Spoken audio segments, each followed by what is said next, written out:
Welcome to Soul Speak. I'm Talia Pardo, and I'm so excited for our very first episode to welcome Dhiana Sage Barnes to our show.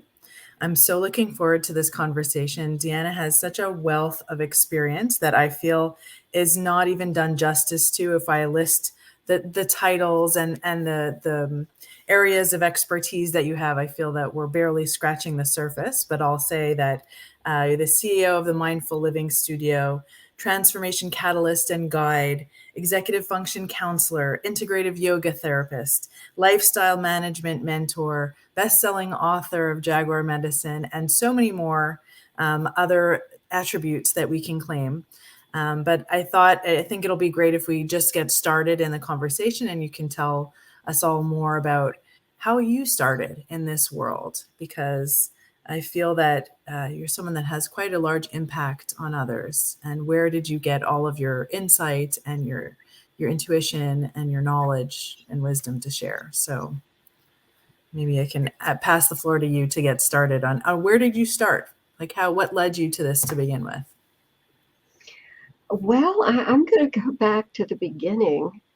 Mm-hmm. My mother always told me when she learned she was pregnant at 4 months um, that she cried. Oh.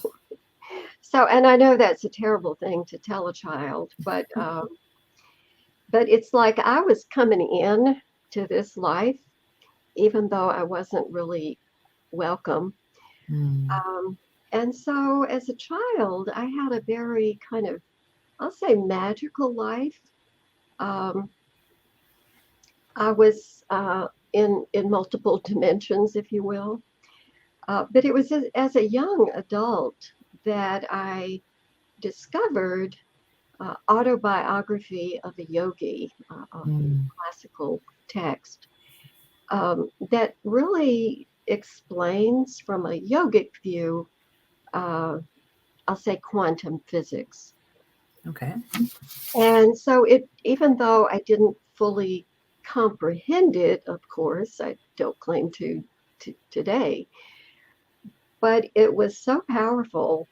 Um, I eventually took some classes in yoga, and this was Kripalu yoga, which is very embodiment oriented. It's not like an exercise program, it's a relationship with the body that's cultivated. Though you may find not every Kripalu yoga teacher is focused that way, especially today. Um, but it opened up a vast world, and things just started happening. Lots of, back then, I didn't call them downloads, but um, insights. I guess because of my childhood, I had a fairly developed intuition, and things would happen um, that would lead me in mysterious ways. And I knew enough to at least play with that, to follow Okay. it. And so that's kind of the beginning. But I was a high school dropout because I just couldn't find meaning in that. And there was a lot of turmoil at home. Okay. Um, and so I dropped out of high school. I had good grades, but I just dropped out at age 16. And but eventually was led to higher education, and took me a long time because I was also a single mother, a single divorced mother, Wow. um, and with zero child support. Right. I was bringing home the bacon and I all. know that story. I know that Um, story. but I kept going with education, had a little pause in there because I was diagnosed with cancer. Oh, wow. Um, but That's back a shame. then, the surgery took care of it. And back then, the treatments weren't, I'll say, pushed like they are today. So I wasn't poisoned, Right. although it has its place. Um, Right. but all these things happened, all these different experiences, and I learned to accept that I could perceive the invisible to the eyes world Mm. and trust that as much or more than what's tangible here through our senses, the five senses. Um, so that's a little bit. And well, I was going to ask you about, because it's such an interesting leap from dropping out of high school to higher education. But if it was more because of chaos in the house than any real learning difficulties, or obstacles, then the desire for learning must have stayed within. And it sounds like you went through many chaotic years. And I found, just from my own experience, going through chaos from the outside helps us sometimes to turn inwards, because that's where we can find the quiet and the peace and the stability when everything around us just seems unmanageable and overwhelming. Is that what you found? Is that what drove you to your connections inside, inwards? Yeah, it was unconscious. I didn't Mm, really self-reflect on it, but looking back, absolutely. But also that ability to, I'll say, leap, mm, you know, quit yeah, high school because it wasn't feeding anything in me. It didn't feel like at the time. right. Um, that ability to trust the shift, the leap, even when it wasn't appreciated by others, it has really, my life has reflected that over and over and over again. And that it's not so much a rejection of one Mm, way as a being drawn to, a being magnetized by the next, at least, little piece or step. right. Because for me, if I didn't sense that guidance, and I call it the GPS, the Galactic Positioning System. Yeah, right. We're only one galaxy in a sea of many, Endless, right. however big it is. But just trusting that this needs to close. And Mm, oftentimes, whatever's next hasn't really presented itself, but it's a feeling that needs to yeah, shift and trusting it. So over and over and over again, I would do that. Leaving a position that's coveted by mm. a lot of people, but it just it served its purpose. Time to move on. Um, so yeah, that ability to just change. That's a key word. Well, I love that you used the word leap as well, because I know for myself that has been a word for the last 2 years that has really guided my trajectory. And I know it's a word that is so infused with much deeper meanings, and it needs courage behind it, and it needs faith. One of my favorite sayings is leap and the net will appear. Right? Before you can leap, you have to have the faith that there's something on the other side that's waiting for you that makes all of that worth it. And for you to have done that so many times from such a young age is really a testament, I think, to the strength of your soul that was guiding you.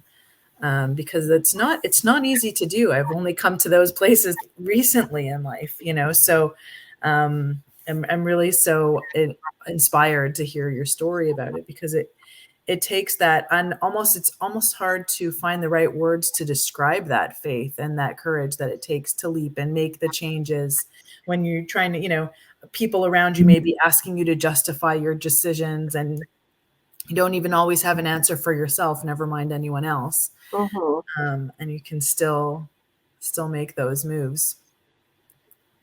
Well, Yeah, and often, especially those closest to us, they will kind of write us off as that's right. you know unstable or um, irresponsible or something like that because they don't understand that there is this deeper, really this drive, which Yeah. I do believe is the soul, because every soul is here to um, to step up, to step out, and That's right. we all carry these gifts. And I'm still discovering what those are. But if we just try to fit a mold and wait for accolades from other people, we're probably going to miss the opportunity. Oh, definitely. And then I think we end up emptying ourselves as well because, it becomes an empty shell of what we think we should be on the outside. And we're not fulfilling our inner purposes or giving Hmm. ourselves true meaning. Hmm. So I agree with you. It's not easy. It takes resilience and an understanding too. I think that people will come at us with all of those epithets and judgments that often reflect the way that they feel about themselves or the way that they perceive their own lives and a lack of connection for themselves to their inner soul and purpose, and they need to you know point the finger at us to deflect from what they're Hmm. maybe not doing for themselves. Yeah, we can frighten people because Hmm. our freedom, our trust and faith, as you said, faith. And faith is a substance. Um, Yes. but at least for me, it's and resilience. It's, you know, you take a step and you get a little more faith and you get a little more resilience. And so it's that's how we get stronger is through agency, through acting, taking that step, and then maybe bolder and bolder steps. Right, and it's not all dumped on you from the beginning in one full package. It is, like you said, it's something that you have to build slowly by taking those little leaps and taking a chance sometimes and releasing the judgment and surrendering. That's been a word that I've had to work on this week. A Mhm, lot of surrender around what's going on and just allowing things to be as they are and know that you'll find your way through whatever the challenges come. But you have to feel the absolutely. connection, yeah, to what you're doing. So, would you like to talk more about the different programs that you run? Because I think they're all so fascinating. You told me that you had run I think that was what you started with, the lifetime satisfaction uh, program, I think, and then vessel yoga, and I love the rest wise, rise wise Hmm. concept because for me, resting has always been an elusive, it's been something that's hard to surrender into, really resting Hmm. peacefully and without guilt. So would you like to talk a little bit about the work that you do with your clients? Hmm. Yeah. Well, first, I've been in business in the brick and mortar world for 28 years. Wow. Although the past 2 years, I actually closed my physical studio and am going virtual. And it's been very slow opening, but that is Mm, imminent. And so some of what you said, um, those are more newer framing of my okay. programs. Rest Wise, Rise Wise is my core course, um, and it's an online course. And I offer some private coaching. There are 3 tiers to that. And then everyone is encouraged to come on an in-person retreat because Cool. our development accelerates exponentially when we Mhm. do that. But knowing what to do on retreat is really important. So people will be prepared because in all of my programs, the actual content is the individual's own life. We Mm, look at a process that changes the structure of the brain, if it needs to change, mm, to more, I'll say, holistic or multidimensional perceiving. Um, the executive or lifetime satisfaction is what I've renamed my executive coaching program, um, because that is really the outcome. we all want lifetime, and I use one word with capital L, capital T, life and time Mhm. satisfaction. Um, that's just what we want. When we stop and think about it, we want to enjoy this life.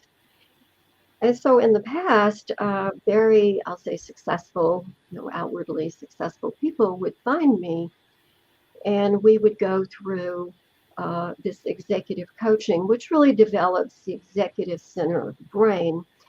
And that part of the brain, the front brain, it's an approach pattern, but also just leaving things open and looking, just observing. And of course, what really is observing through us when we're in the present moment without an agenda is Mm. the infinite consciousness. Yeah. And so that's one of more of an outcome. And then vessel yoga has really developed over many years.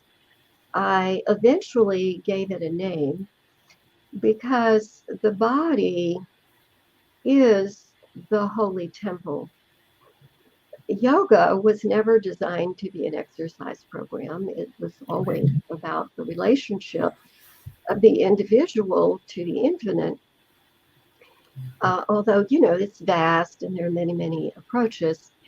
So as the years passed and I worked with different groups and different settings, I did a lot with corporate wellness. Um, I was taught here at the university, retired in 2012 from that gig. I was Okay. adjunct, so don't get a lot of benefits, but it was a great training ground just to be with different kinds of people, different age groups, different needs. And Vessel Yoga really downloaded, and then my master's is in education, curriculum design, and leadership development. So because I had that, I gradually shaped a curriculum, with downloads, at least for me, moving from this inspired, often vast, cosmic kind of perception into, I'll say, a lesson plan, Okay. how to package it so someone, even with none of that, can begin to tune in, which, Right. they're tuning into themselves. So I was able to gradually do that, and I feel it's ready now, um, to open, and it makes it so much fun. So from training, developing the mind as a regulator, that's what we do in all the programs. When we bring the body and the mind together in this playful and powerful way and get physically, I think I am stronger now at age 71 No, you're not. than Wow. I was Wow. at any point in my life. Um, and it is the simplicity of vessel yoga, but also the frequencies that come through. And that's the key, is to let it come through us. We Mm. cannot hold on to this. If we try to, grasp it and hold on to it and own it like, it's mine, it, it'll it'll devour us. I mean, it has to be a flow. It has to be received and given. But all of this comes along. I ran a pilot program for my online course, and um, everybody grasped it so quickly, and we had so much fun. And learning is meant to be fun. Education is about drawing forth the gifts that are inherent in the individual, not what, at least in this country, became more of this rote learning, Yeah. that is not really education. So it's the truest sense of education, and it's joyful, it's fun. But challenging things will come up. But that's another way that we learn to go into,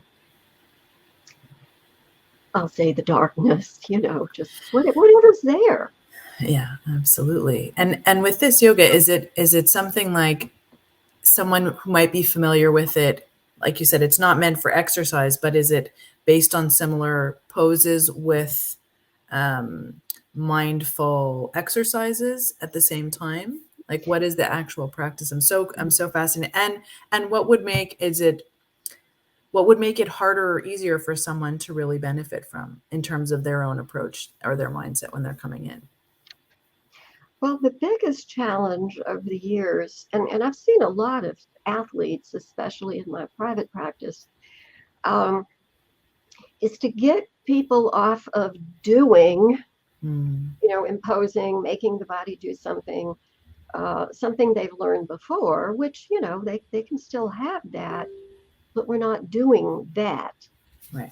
We're learning to be, and being is the infinite consciousness. Mm, Um, so getting off of this imposing things on the vessel, cultivating a deep sense of inner listening and trust. But what happens quickly for most people is as we begin to open the fascia structure, and that opens the nadis, which are tiny, tiny energy channels.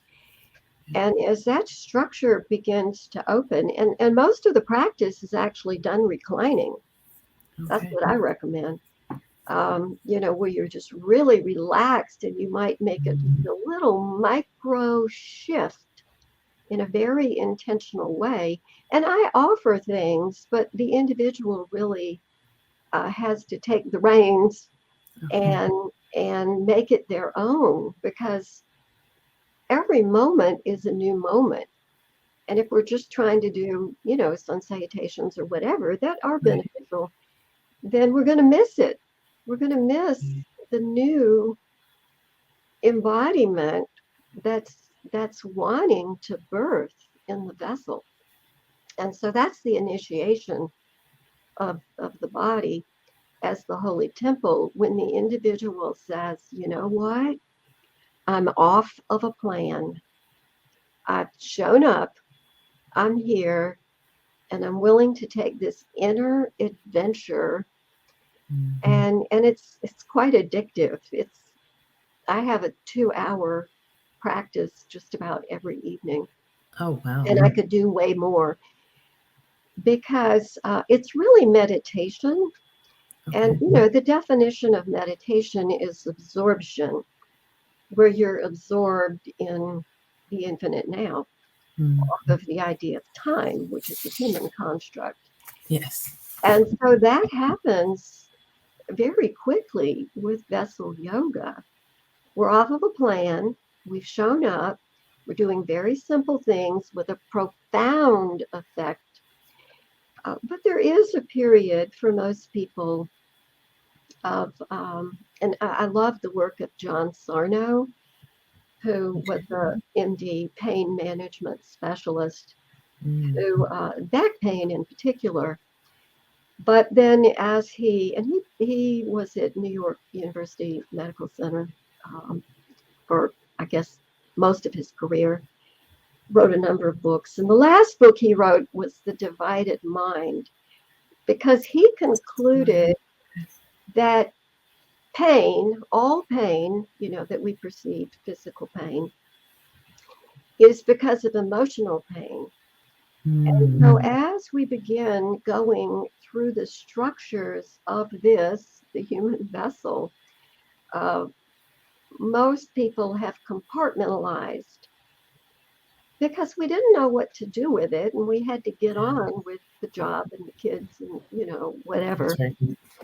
But now we're in this different phase of life, and so those pockets are going to open. But if we're coming from a place of kindness and love and self-respect, it typically will open just enough that we can begin to integrate a little bit.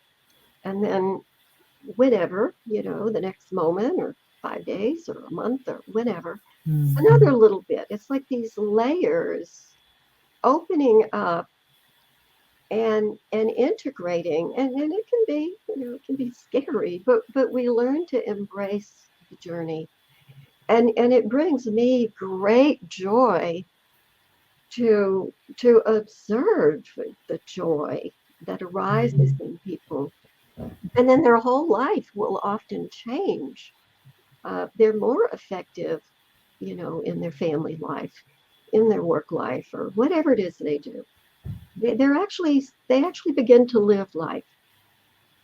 It's almost like infusing love into every cell, right? It's really infusing the vessel with that energy that, you know, the body, as we've said, and you've said that the emotional pain is transferred into a physical manifestation. Mhm, So if you can infuse that positive, loving feeling into the physical, right, and the two work together, as you had said, body and mind. You had said that in our first conversation too.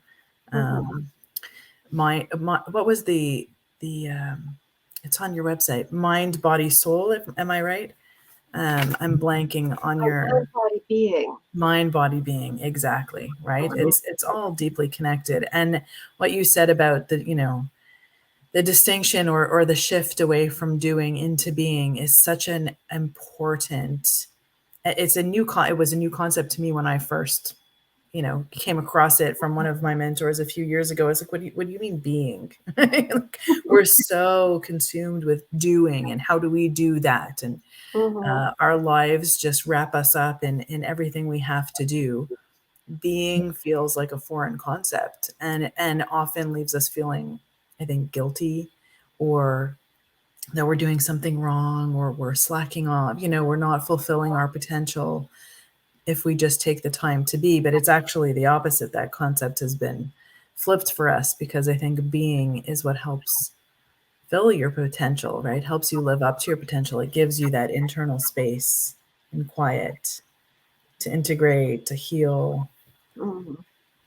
Well, research shows, and this is in all kinds of organizations, private, government, um, that almost every project fails, like 80%.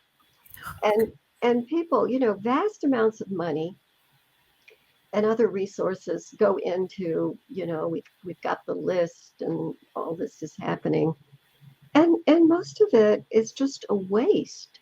So people aren't able to use executive function, which is just really um, observation, Mm. and say, do I really need to do this, or is something trying to redirect me here? Because we get on those to-do lists, and I advise people, like, do away with that. I mean, sure, you could have an intention to do one thing or maybe two, but then just back off, because the universe, consciousness, infinite wisdom, I'll say, has a plan, and the plan is heaven on earth. And the only way that'll happen is through individuals discovering that that's who they are. We are that that presence of kindness and love. And you said that beautifully earlier. It's all about love. It is, and meaning and purpose, right? And like you said, those to-do lists, we mistake those to-do lists with our purpose. I do that myself. So, I mean, I keep a list of the things I want to do in my work, and the things I have to take care of in my life. But I've also had to learn that that's a guideline. So what I can accomplish, okay.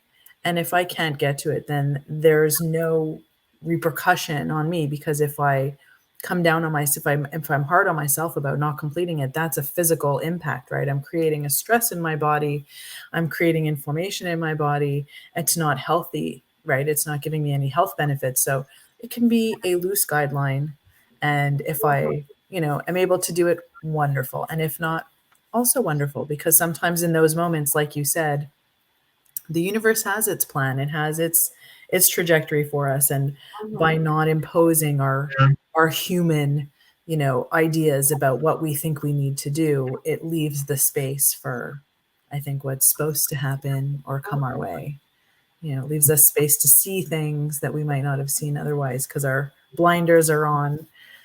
So yes, there is the need for that, and this world, so many people in this world live by those blinders and keep their minds focused, and that's why they have a hard time to access, I think, that internal quiet, the love that they don't, even show themselves. Mhm. um, all of that has been, it's such a joy for me to speak to people like you, and speak this language, because I spent so much of my life in that mindset, Mhm. and it's been the last few years where I've really done so much work on myself to learn and give myself that space and appreciate the the integration and that quiet brings. Mhm. So it's always novel, and I'm always so happy to learn too, and learn more and more. Mhm. Well, there's a lot of science now, evidence that every cell in the body has to communicate with every other cell Yeah.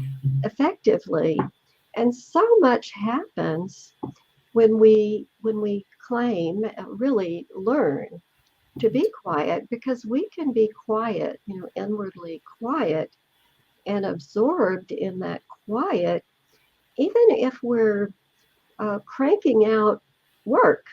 It can be there. Like top athletes, they are in the zone, but they're at the top of their game at the same time. And we can all live that way with that kind of flow. But also to know that if it's something we're really here to do, and for whatever reason, like day after day, you can't quite get to that, that we think, oh, I need to do that in order to get to wherever. Divine intelligence is working behind the scenes. So we may not get to it, but the divine is getting to it.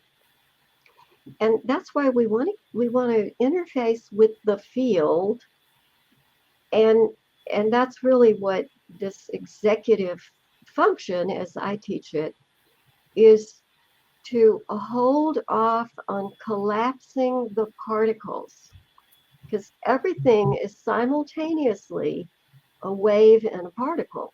That is the physics.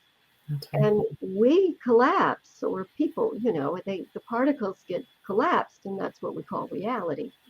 But the more we can hold off on collapsing those particles and let the divine intelligence kind of rework structures and That's create right. receptivity and whatever's involved, then, yeah, well, I didn't get to it. But guess what?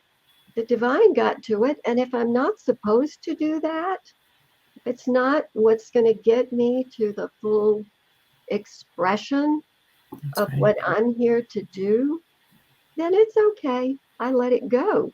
You know? And so it's a much kinder way to be. And, we sleep better. And Oh, definitely. It's a gentleness with ourselves, right? We're here to be kind and gentle, but we need to start with us and understand that we're all part of a divine plan. I mean, I know I've learned with my intuition, when I talk about want something I want to do, I already feel it in the energy. I feel it in my stomach. I can't even describe what that feeling is. It's just a knowing. And I can do everything I need to do towards that goal. And there will be obstacles, there will be delays, and in the end, it won't happen. and I've learned to already pre-identify that energy, so I don't put so much effort into trying to force that to happen, because I'll already know, yeah, no, that's not something that I'm meant to do, so I'm going to shift away from that, because eventually it won't happen anyways, right? I've just spent so much energy being frustrated and pushing, trying to get the square peg into the hole, right? And it just doesn't happen. And Mm-hmm. I've learned that on an energetic level, there are signs out there that the universe shares to let you know, no, no, no, you're getting diverted. This isn't where you're meant to go. And a lot of us don't listen, or a lot of us aren't able to hear it. Mm-hmm. And when you can identify it, it makes all the difference for how you can move through your life, right? So, Well, and yeah, what you were saying about the part, physics and particles, that's a lot of what Dr. Joe Dispenza talks about in his books as well. We really we call things into existence by bringing our focus to them, mm-hmm. right? So He's a great teacher. One of my he's favorites. incredible. Mm-hmm. Yeah, Yeah. yeah. But individuation, because oftentimes people have been lured into, or just not knowing, someone else's agenda, someone else's plan, sort of Mm. mimicking another person instead of individuating, allowing the individual expression to birth. Right. I mean, because we can't understand everybody we're interacting with either, right? So we can be diverted, and I think from those purposes as well. Is that what you're getting at? Um, I somehow there's a disconnect in that. So maybe say that again. Yeah, that's what I'm trying to understand with what you said. I don't think I understood it Oh, the way okay. you meant it. Okay. Well, let me try again if you want. Yeah. Um, individuation, which is a term that Carl Jung came up with, Okay. and he was a contemporary of Freud. Everybody knows Freud. Um, but we're here to individuate, to be a unique expression, an individual human. And so oftentimes people, and I see this a lot as I've spent more and more time on the web, especially Facebook, Mm. somebody else has the plan for you and they're going to change your mindset and they're going to impose, whatever. Um, and in many cases, it's not going to bring the outcome that people want, which is, joy and happiness and a lifetime satisfaction. Um, so when we individuate, it's like the caterpillar has to crawl away and create this cocoon and hang out with itself for a while and actually devour itself before it then comes out as a Beautiful. magnificent butterfly. And it doesn't come out fast, there's a whole process Hmm. in the coming out. So the whole individuation of pulling out of herd thinking, or what Mm. worked for one person, which can be wonderful and we can celebrate it, but it may not be our path. And so getting off of that, and I'll say coaching, I have used that word, but however we help an individual to find that inner guidance system and to learn to trust it and have faith in it, Mhm. which, nobody's created that curriculum. You can't, it's impossible. Yeah, so I think I did mostly understand what you were saying, and maybe just the way that I expressed it or returned it to you wasn't clear, but because when you said about a person's agenda originally, what I understood, and I understand exactly what you mean now, is that sometimes we encounter other guides or coaches who can take us away from what we're really meant to do, because we think that that's what well, they might have the answers I'm looking for, and divert us from our plan. But to individuate, really, I think, comes down to finding all of that from the inside.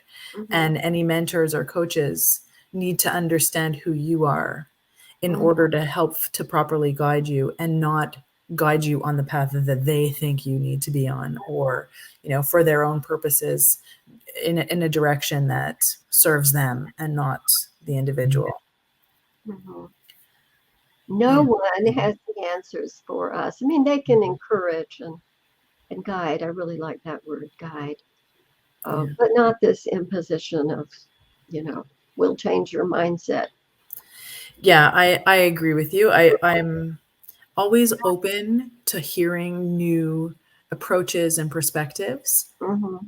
because I feel that while I know that there's so much inside myself that can give me answers, I'm always looking for something that maybe I haven't thought of, but I will always take the time to evaluate it for myself and understand whether that resonates for me or doesn't. And I think that's what people need to do, right? Guides are wonderful, and I think they're important. Everybody at some point is either a guide or has guides in their lives, or both. But at the end of the day, the ultimate judgment call, maybe judgment is too strong, but the ultimate evaluation comes from within us, Mm-hmm. of if that really speaks to our soul purpose, to who we are, and Mm-hmm. elevates us, and keeps us on the path that we're meant to walk. Well, there is synchronicity, and I Mhm. think that's kind of what you were alluding to, where, we do meet a person or we see something, hear something, and it's communicating. It's the universe communicating with us, Yeah. and we feel it. It is a resonance, and an attunement happens, and and it can seem so off course, but when we're awake enough to get that, um, it's important, and we perceive it, or I perceive it as coming from outside a Mm. person, just some print somewhere. But really, it's coming from inside. It's just sort of Mm. an outer validation of what's cooking inside. Yeah, it's really fun to think about all of this. It does. It really lifts me up, because it helps to feel part of a grander design, especially when things are chaotic, either in personal lives or the world, or the world around us. It really helps to feel that there's something much bigger than us that we're a part of. And at the same time, that our story and what we're here for in itself is so special and unique, right? It's that duality, I think, of being part of something, and at the same time, you are all, right. Everything you are is what's so special, that you are contributing to the world, and you Mhm. make the difference. So it really helps to move through this life with that understanding. Once, I've awoken to that, and those of us who are awakened to that, I think, carry a Mhm. lighter energy with them. And it has helped me step back so much from the minutia of daily life or daily interactions, and invest so much less energy into those moments, and have that energy to invest in my own growth, and the good that I can bring to others, and how I can, share that uplifting energy with others, rather than being bogged down by small details that, maybe aren't really for us to even bother to pay attention to.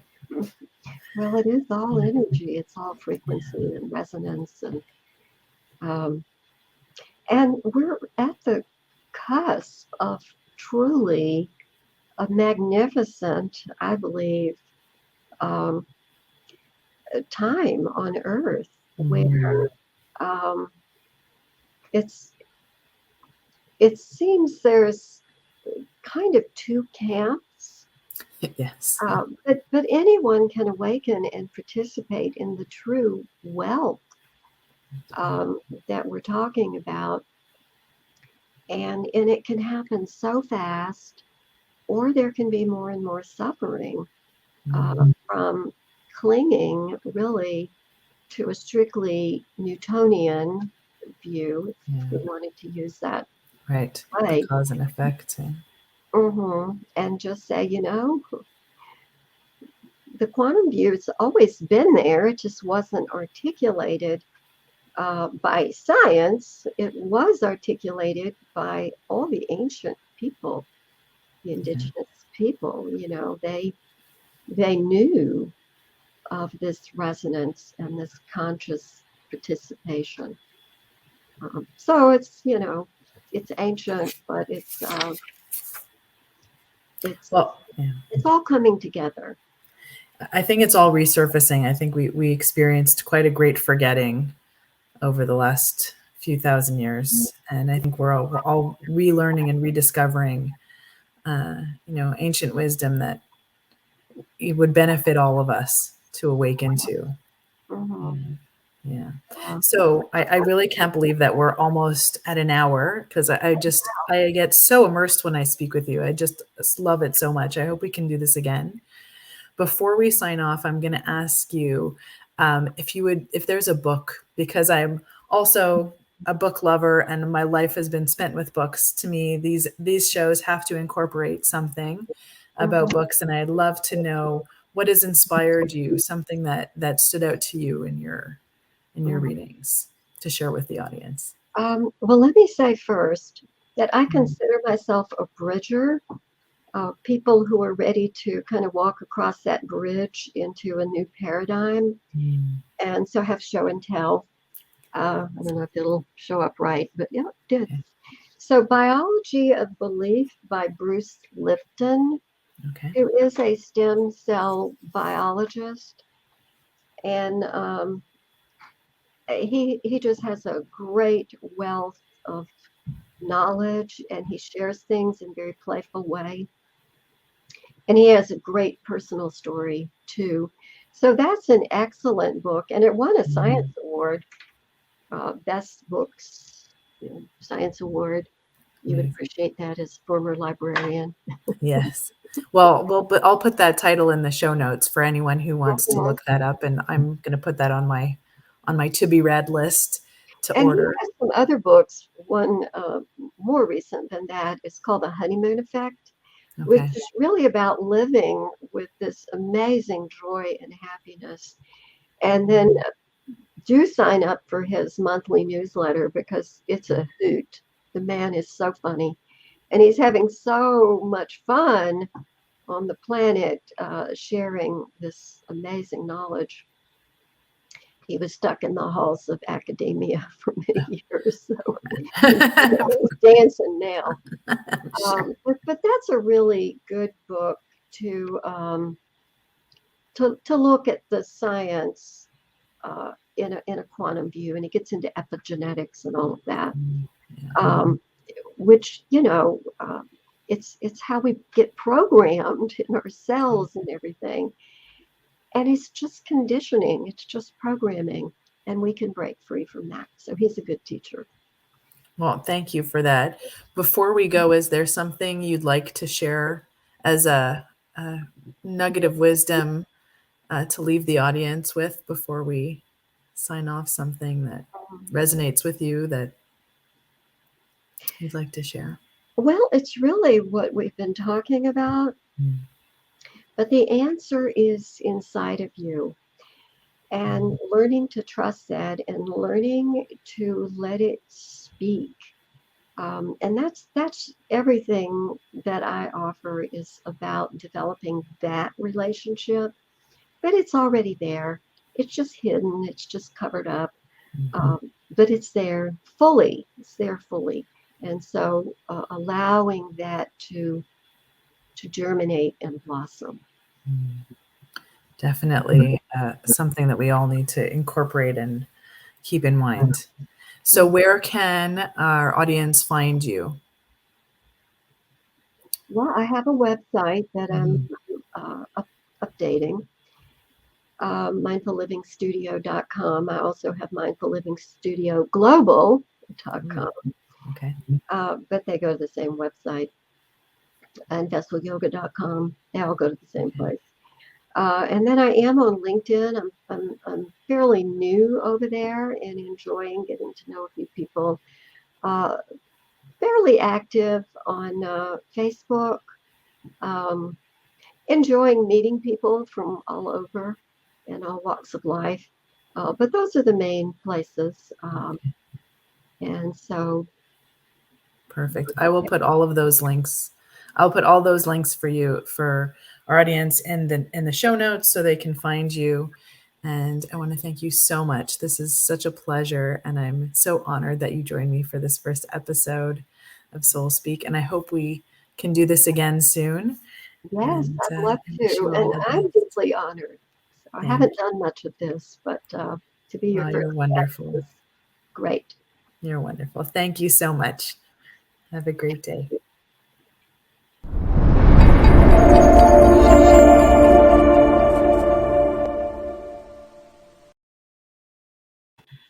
That's it.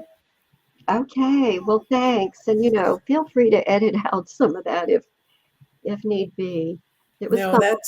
that's fantastic. I loved it. I think you're wonderful, and I think you shared some really incredible insights and your practices, and I'm happy. I think it went really well. So, Well, I feel good about it. And I said this the other day when we met, but mm, I've got a major resonance going on with you. So I feel like I've mm, known you about 100 lifetimes. I Um, feel that. so Yeah, I'd love to, meet again if you have an opening at some point. absolutely. And thank you. Thank you. Thank you. Well, we'll stay in touch. Absolutely. I feel the same. I feel a wonderful energy with you. So Mhm. we'll keep it up. Thank you. Have a Okay, great day. you too.